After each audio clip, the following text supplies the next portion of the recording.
We're in week 11 of college football. Yeah, the season is just flying by, but we've got some really good matchups this weekend, and I'm going to talk about them in just a second. The question is, can Indiana continue to roll? Alabama looking dominant as ever.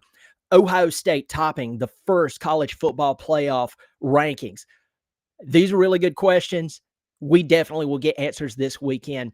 But first, welcome to the channel. Another college football podcast because there's so many. Why not? Another one. If you love college football, I hope you'll subscribe and pass this along to your friends in the forums, on Facebook, text them at work. I really do appreciate it. Also, hit the thumbs up. That helps my young channel, my new channel here in the algorithm. Also, if you love Clemson football or you love to make fun of it, especially since this season, go check out my other channel, Clemson Football Live. Check it out and subscribe and pass it along as well. Now, as someone who just loves college football as a whole, this season's been extremely interesting.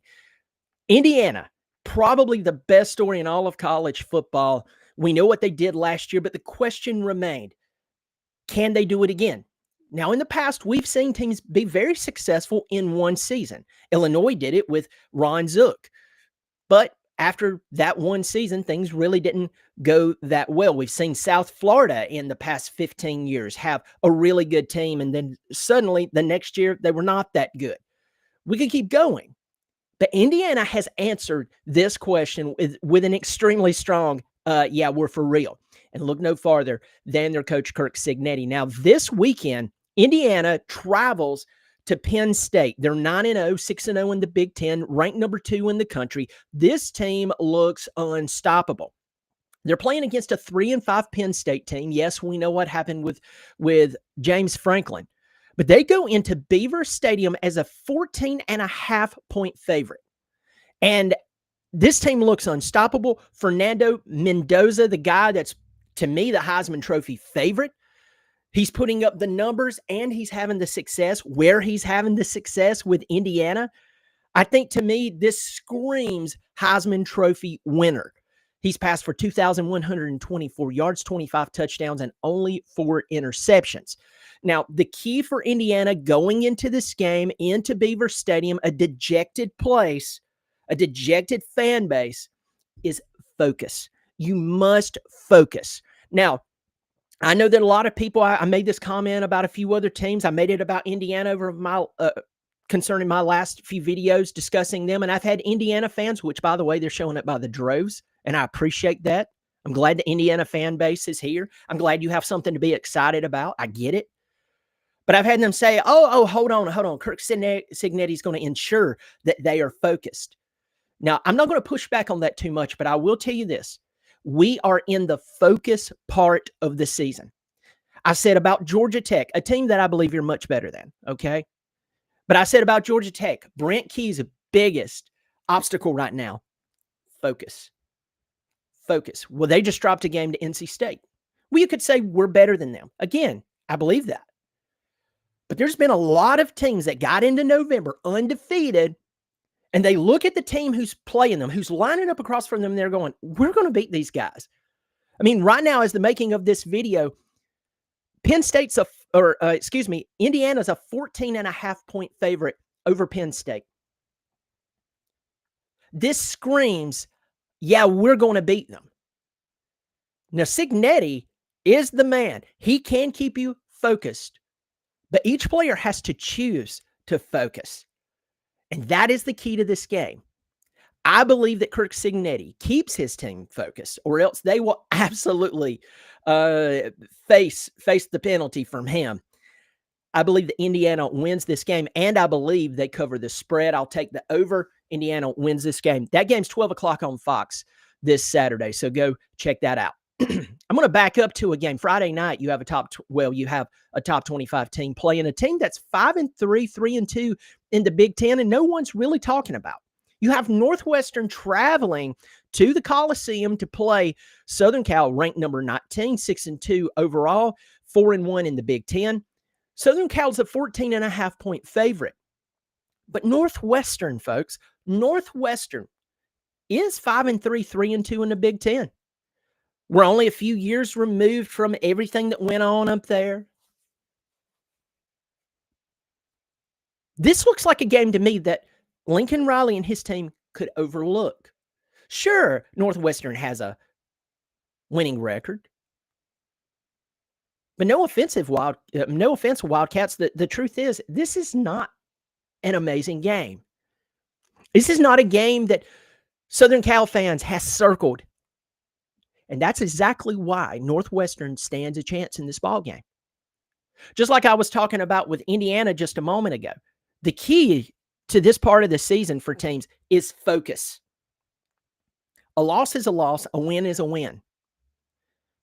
And sometimes in November, especially as we're in week 11, just focusing on the game at hand could be the difference between a college football playoff appearance and not. Now, I don't see Southern Cal going to the college football playoff. I'm not alluding to that.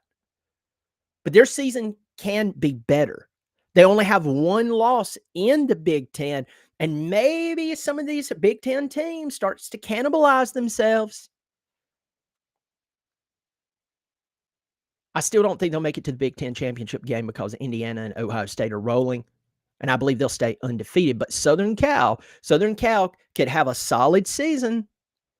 You have to go through Northwestern first.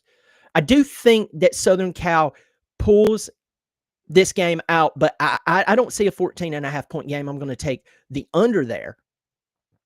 But don't be shocked if Northwestern upsets them.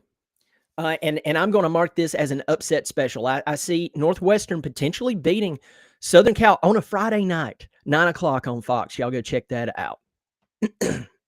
12 o'clock this coming Saturday, the Georgia Bulldogs, number 5 in the country, 7-1, 5-1 in the SEC, traveling to a much-improved Mississippi State team who's 5-4, 1-4 in the SEC. Now, I know you're going to say 1-4 in the SEC. What do you mean much improved? They only won 2 games last year. They've won 5 this year. And Jeff Lebby, I believe this is his second season. This guy, he's a good coach. And the state of Mississippi State, when he took over the program, was not good. You know it. I know it. Everyone knows it. Georgia's a 9.5-point favorite. And here's the thing about Georgia. They've played a lot of close games. Let's talk about that. Way back when, back in the month of, I believe, September, you played at Tennessee. You won by 3 points. You won by 10 points over a struggling Auburn team. You beat Ole Miss by 8 points. You barely got out this past weekend against a Florida team that fired their coach just a few weeks ago. You only won by 4 points. A win is a win. I agree with that. But you did lose by 3 points at home to Alabama, and Alabama's incredible. I get that. I get that. I'm not knocking the dogs there. But Mississippi State can play you very, very, very close. Now, for everyone who's looking at Mississippi State and their schedule, and you heard me say 5-4, 1-4 in the SEC, let's talk about some of the games that they lost. They lost to Tennessee by 7 points. They got hammered by Texas A&M. That wasn't even close, 31-9. Florida, they lost by 2 points. They lost to Texas by 7 points. So other than one game, they're very close to, let's just say they won the close games within 3 points. You would have beat Florida. You would have beat Florida, and let's go 7 points. Hey, I'm changing the rules here. It's my show. You could have beat Tennessee if you lost by 7 there. You lost by 2 to Florida, and you lost by 7 to Texas. Folks, these are very, very close games that they could have definitely pulled out. And so my point in saying this is not out of the realm of possibility of Mississippi State beating Georgia in Starkville. If you think that, and you're like, Mississippi State can't do this, I'm telling you, Jeff Lebby has them this close, folks. Just a few more players he pulls into the program. And all of a sudden, you have a Mississippi State team who right now could be 7-2. A Mississippi State team that could be 3-2 in the conference. Maybe pushing it a one-loss team. And that's who Georgia's having to play. Georgia playing some very close games. It's going to bite them. It already bit them with Alabama, but everybody's going to say that's Alabama, and that's true. I have an upset special written on this. I throw that on this game because Mississippi State can. They can. They've made a lot of teams sweat. Georgia goes into Starkville, and they yet again survive. But as I said, don't be shocked if Mississippi State throws another loss on Georgia. But I'll take the dogs.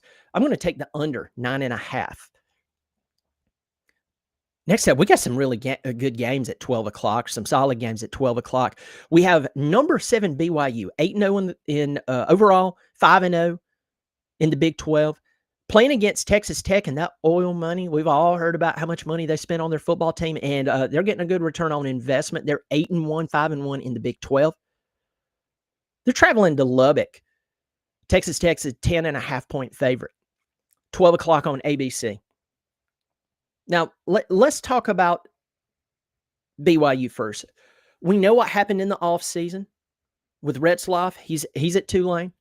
But they got Bear Bachmeier. This guy is a workhorse and a half. This guy can lower his shoulder. He'll make you pay. He's the type of guy that if you're just not careful, you think that you've got them off the field. It's 3rd down and 7. Your coverage is good. Looks like you've got a little bit of pressure on him. And then suddenly he emerges. And you're like, whoa. Hold on. Did he just come out of that? Yeah, he did. Yeah. He just actually ran the ball for about a 15-yard gain. And he lowered his shoulder and just trucked your safety. Now, here's the thing on the other side. I please forgive me for butchering his first name, Barron. I think that's his name, Barron Morton, the quarterback for Texas Tech. This guy has been he's been injured. And I want to say in their only loss of the season, he didn't play. I could be wrong. But I would tell you this guy, I think that he's hopeful for this game against BYU, and that's very, very big. That's big for BYU. Y'all forgive me if I've missed that he played this past game. But I will tell you this. If BYU can put pressure on Morton, if he comes in and plays, or if they have the backup in, I'm going to tell you this. I see BYU, though they're a 10.5-point favorite, though they're going into Lubbock, this team just continues to find a way to flip and win. They lost a lot of experienced talent after last season when they had a really good season. And this seemed like it was going to be a rebuild year for them from the outside looking in. I know hindsight's 20/20, and there's probably going to be some BYU fans that's going, well, you didn't know this. No, I didn't know that. And most people didn't know that thing that now you know because 20/20 vision says so. I guess my point in saying is that this team is performing much better than what everyone thought they were going to perform. They're 8-0. They're ranked 7th in the country. This is a top 10 matchup that has a lot at stake. Folks, I'm taking BYU to beat Texas Tech in Lubbock. I think that they are going to take advantage of whoever's playing quarterback. I think that they're going to run LJ Martin strong. He's the leading rusher coming in this game, 132, 789 yards, 5 touchdowns. I think that they're going to put the pressure on Texas Tech. I think they're going to be too physical, and I think they're going to beat Texas Tech. Next up, 1 o'clock on the Big Ten Network, you have Ohio State playing Purdue. Here's the deal. Ohio State's 8-0, ranked number 1. Julian Sayin is hitting his stride. 2,188 yards, 23 touchdowns, 3 interceptions. Of course, Jeremiah Smith's playing 55 receptions, 725 yards, 9 touchdowns. They are a 30.5-point favorite. They're going into West Lafayette, and they're going to cover and more. We have the Citadel traveling to Ole Miss. The military school out of beautiful Charleston, South Carolina, goes to Oxford for a 1 o'clock matchup on the SEC Network Plus. Ole Miss is going to beat them bad. Ole Miss 8-1, ranked number 6 overall. I mean, it's not even going to be close. I just wanted to mention it because it's a top 10 football team playing. 3:30 on ABC. We have Texas A&M 8-0 traveling to number 22 Missouri. They're 6-2, 2-2 in the conference, having a lot better season than what a lot of people thought they would have. A&M is a 6.5-point favorite. You remember I talked about a few other teams where they're at in their 2025 college football journey? I said November is the month of focus. This is a focus game.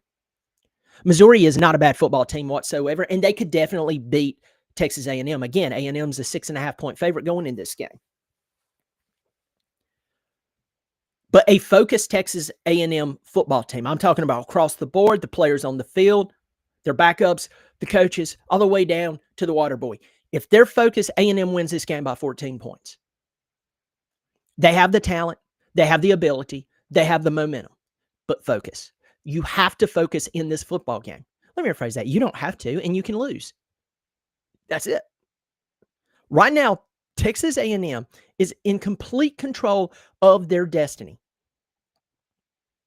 They have Missouri, South Carolina, Samford, and of course, at the very end of the season, they play against Texas. If I'm Eli Drinkwitz, I'm looking at this team and I'm going, please be looking ahead. Please take us lightly. Please think that you can definitely roll us. Missouri's tough to play in Columbia, Missouri. They're very tough to play. Just ask the teams who's went in and barely came out alive. You're like, well, can you tell me? Yeah, Alabama only won by 3 points in Columbia. That's right. That was a tough one. And so, it's one of those deals where you have to be focused. And if you're not, you lose. I think Texas A&M takes this ball game in a hard-fought game, very close. Don't be shocked if Missouri maybe even has the lead later on in the fourth quarter. But A&M wins by the skin of their teeth, and they improve to 9-0. I'm going to take the under 6.5, Texas A&M. I'm going to take the under. I think it's going to be that close of a game. Here's a weird game, 3:30, Oregon traveling to Iowa, who's 6-2, 4-1 in the Big Ten, ranked number 20. Oregon's only a 6.5-point favorite coming into this game. Focus. This is not what you would call a very appealing game. A game that, unless you are a fan of either one of these schools, most people are, out of all the games that I just named, this game would be one of the ones that you would say, you know what, I'm not going to pay attention to it. Why? Because it's boring. Oregon should go in there and beat them by 30 points. But Oregon's only a 6.5-point favorite. What does Vegas know that we don't know? Now, maybe I'm overlooking an injury somewhere, but between you and I don't think we are. I think this is a game where focus is going to be a problem because Oregon knows that if they played Iowa right now in Autzen Stadium, they'd probably be a two touchdown plus favorite. They're going to Iowa, second weekend in November, week 11. Unless the wheels just come off, you're a shoo-in. Whether you go to the conference championship or not, you're a shoo-in for the college football playoff. So as much as you would like to go win the conference, go to the conference championship game, you know that you're going to get your shot at the college football playoff. This is a focus game. Now, I see Oregon winning this ball game, but there's something eerie about this game. There's something weird about it because Iowa, we know how Iowa operates. Very boring football, but they'll turn around and they'll win 8 games here. They'll win 9 games, may get it 10 wins, and everybody's like, wow, they're powerful. And then they lose those couple of games, even sometimes by a large by a large amount of points. They'll lose by, 3 or 4 touchdowns, but they'll finish the season with 8 wins, 9 wins, 10 wins. They'll always, every other season or so, they'll get a team that you're sitting there going, how? It defies football logic. This is one of those games. This is one of those games I'm like, I'm going to tell you straight up. I see Iowa playing them close. I see them playing really, really close. But I also tell you this.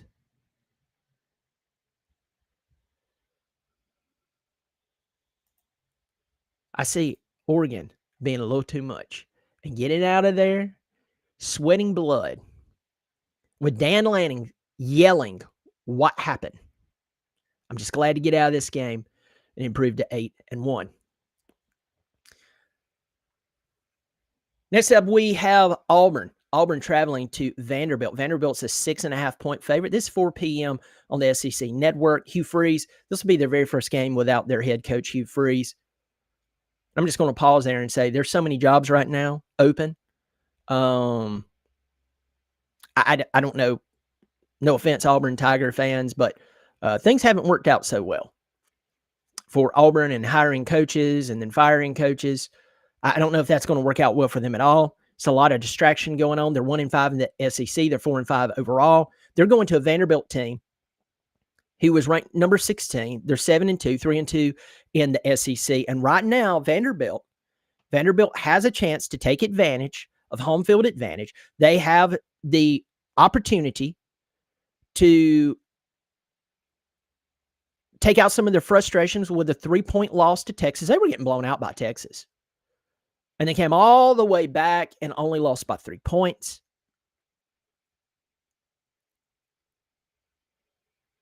This is a chance for them to refocus and salvage their season because they have Auburn, Kentucky, and Tennessee left. That's it.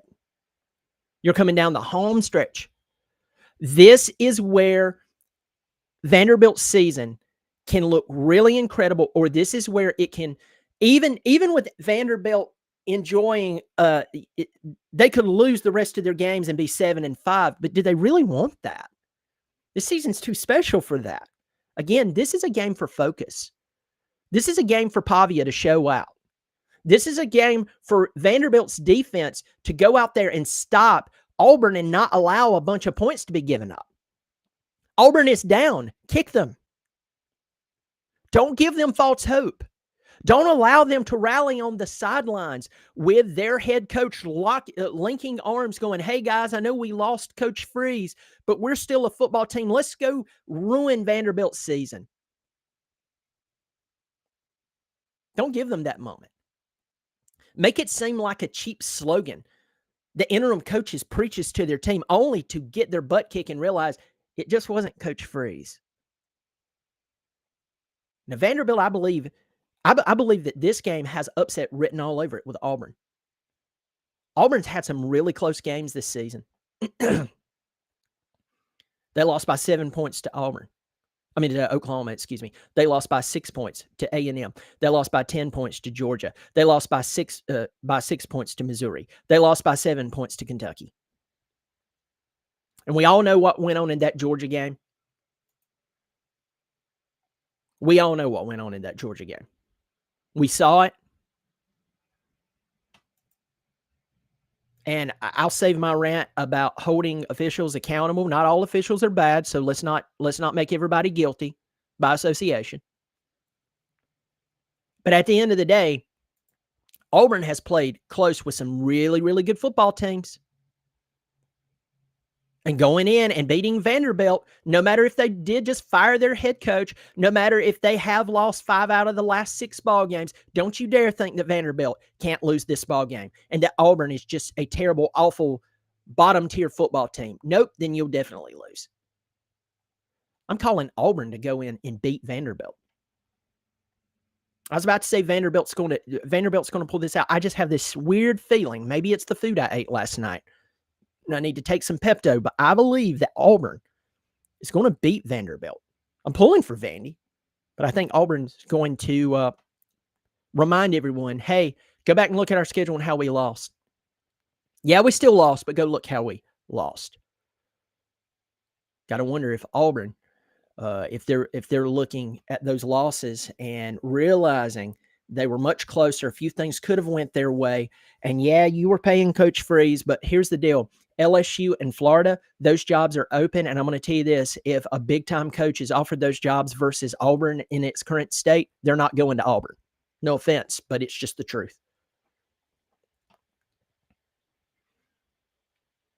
We have Wake Forest traveling to Virginia. Wake Forest, they're 5-3, 2-3 in the ACC, but they just got emasculated by a Florida State team who's struggling. They just lost 42-7 to them. Virginia, on the other hand, is ranked number 14. They're 8-1, 5-0 in the ACC. At home, they're only a 6.5-point favorite over Wake Forest. Now, I'm going to tell you this. This is another focus game. A couple of weeks ago, 3 weeks ago, they played North Carolina, one of the worst football teams in all of college football. And the spread was only like 3 points in Virginia's favor. And I thought, this is ridiculous. That's how it went down. It was, I mean, by all accounts, Virginia should have lost to a point. They won 17-16. I think Belichick went for 2 to just end the game. I don't blame him for that, by the way. I kind of like that call. That's how Duke beat my Clemson Tigers this past week. It's like, hey, instead of us going to extra periods and giving them a chance, let's just beat them now or lose it now. The key for Virginia, again, focus. Focus. This is not a big game. You've beat much better football teams. You beat Louisville. You've pulled out these wins, and you only have Duke after this, which that's going to be a tough game. And you have Virginia Tech. There's a really good chance that you only lose one more game this season. If not, most likely go undefeated. And if you do go undefeated, especially in conference, and those are all conference games, you're going to end up in the conference championship.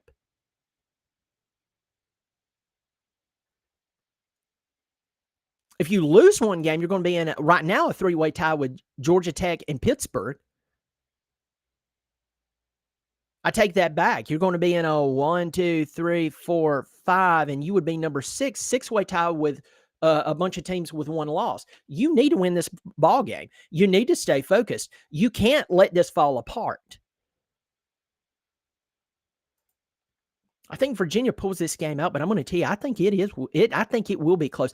Things get weird in November, and here's the reason why it gets really, really weird in November.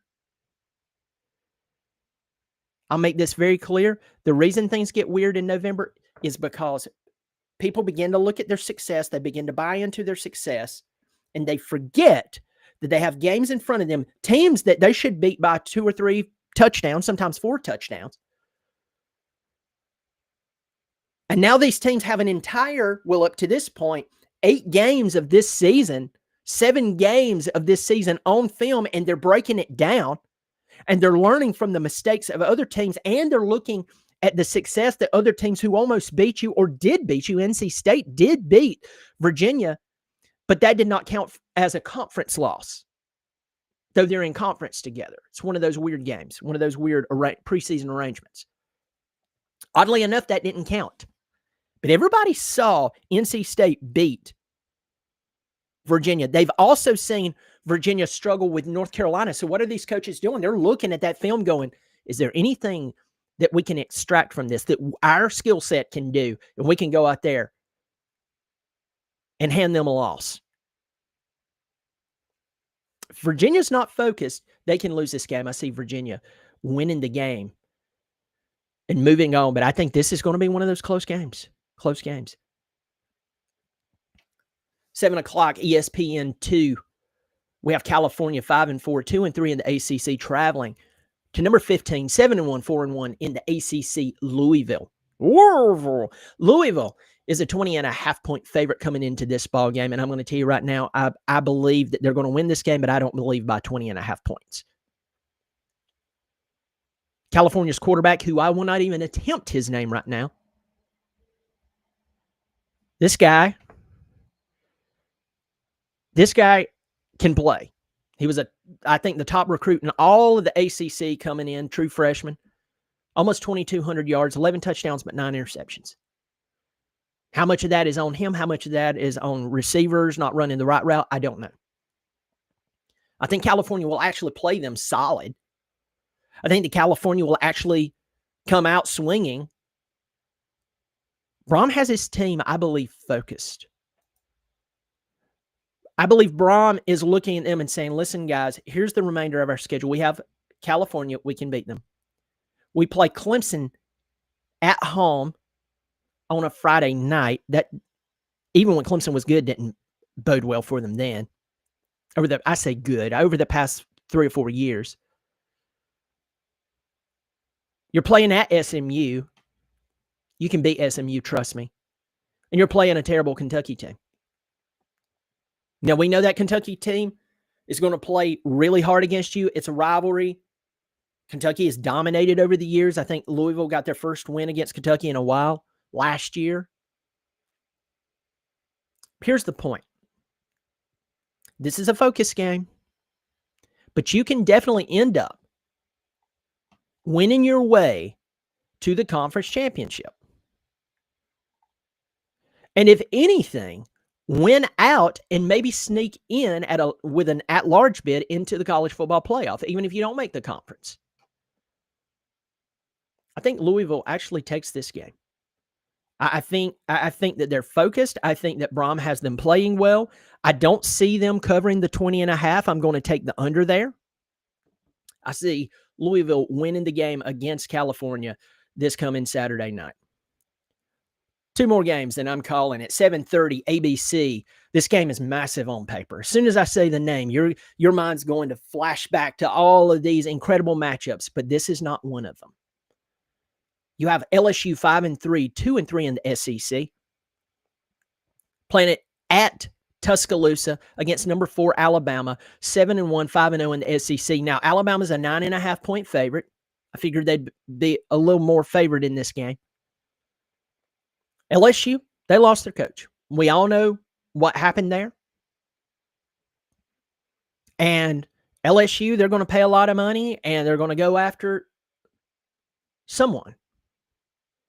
But they still have the rest of this season. They have 4 more games left, and they have this one. They would love to put a doo-doo stain on the white pants of Alabama's season. Alabama had that one head-scratcher of a loss to Florida State, where Florida State absolutely emasculated them. Florida State didn't beat them. Florida State owned them. Since then, it's like a totally different team has trotted out. Ty Simpson, he and Fernando Mendoza are my leaders for the Heisman Trophy, and for good reason. This guy's only thrown 1 interception, 2,184 yards, 20 touchdowns. Let me tell you this straight up. This guy right now looks ridiculous. Ridiculous. Seems to be a good guy. We know that LSU is going to come in and scratch and do their very best to keep up with the Joneses. To say that, hey, we still have good athletes. That's the thing about LSU. LSU always recruits well. LSU always has good athletes. I've said this to the LSU fan base, and they hate me for it. Whenever I talk about LSU, I always talk about the questions at coaching. And in the preseason, yeah, they beat my Clemson Tigers. I just said, I just don't believe in your coaching. And I'm going to tell you this, and I'm not taking a dig at Brian Kelly. He's made a lot of money coaching. The guy's been very successful, has a high winning percentage. He struggles in the big games. And we know that. But I'm not sitting here taking a dump on him. But I did not see him being a fit at LSU. And I had some LSU fans, some of them I even think was a burner for someone on the staff. It got very questionable. By the way, they do that. A lot of teams do that.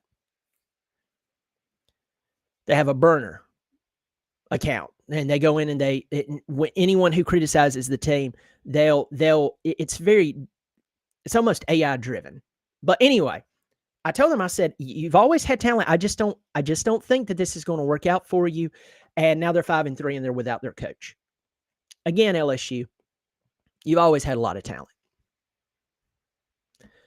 Alabama, I believe, is hitting college football playoff stride. And I believe that they're going to cover the 9.5. I believe that they are going to take a few punches in the face from LSU early on. But I think that Ty Simpson and this team is going to take advantage of a team that has lost their coach, that has lost 3 ball games. And Alabama's going to take advantage of the crazies in Tuscaloosa, pulling for their team, yearning to hold another national championship with Saban or without. I see Alabama winning this game, covering the 9.5 points. Last game I'm going to preview, Navy 7-1, traveling to 6-2 Notre Dame. Notre Dame's on a 6-game win streak, ranked number 10 in the country. Notre Dame's a 25.5 point favorite coming into this game. Wow. A lot of people believe that 7:30 on NBC this coming Saturday night, the Notre Dame Fighting Irish is going to flex and take away any hope that Navy has of winning the ball game. Yeah, Navy, you're 7-1. Good for you. I think this is a second-year head coach, third-year head coach. This is good and stuff, but I'm sorry. Yeah, Horvath can run the football. The quarterback has 138 carries, 926 yards, 13 touchdowns. We're going to take that away. Yeah, he may get a couple of good runs, but we're going to take that away. Notre Dame seems to be hitting their stride right now. Their only losses, of course, came at the beginning of the season. A 3-point loss at Miami on a Monday night. I believe that was Labor Day weekend. And then a 1-point loss to Texas A&M. And there were some questionable calls there. I know. Go figure. Either way, you have Navy, you're at Pitt, you have Syracuse, and you're at Stanford. Notre Dame could definitely run the table with this remaining schedule. And I think that Saturday night, I think they clamp down on Navy.